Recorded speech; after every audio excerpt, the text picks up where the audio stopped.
Good evening, viewers.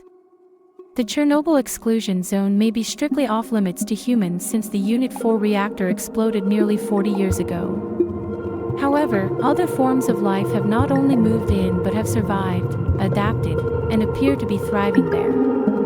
Part of that may be the distinct lack of humans. But for at least one organism, the ionizing radiation lingering inside the reactor's surrounding structures may actually be an advantage. The mystery began back in the late 1990s when a field survey team discovered a community of fungi, documenting 37 different species, inside the reactor's shelter. The dominant species was C. Sphaerospermum, which also demonstrated the highest levels of radioactive contamination. Ionizing radiation itself is composed of powerful particles that can break apart molecules and shred DNA. It is highly dangerous to living organisms, including humans. Yet, C. Sphaerospermum appeared strangely resistant. In 2008, Dadikova and colleagues proposed a revolutionary theory, radiosynthesis.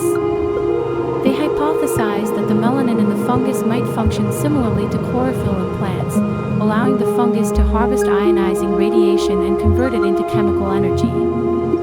Simultaneously, the melanin acts as a protective shield against the radiation's more harmful effects. This idea was backed by a 2022 finding, where scientists took C.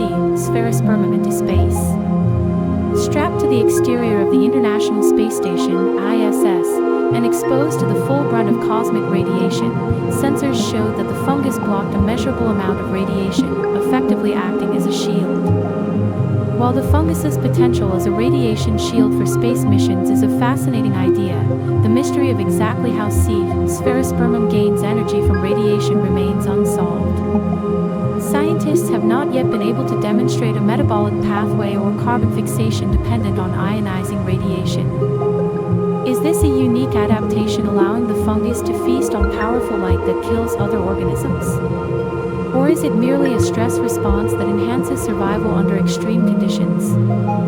At this point, it is impossible to tell. But what we know for sure is that this humble, velvety black fungus is doing something clever with ionizing radiation to survive, and perhaps even thrive, in a place too dangerous for humans to safely tread.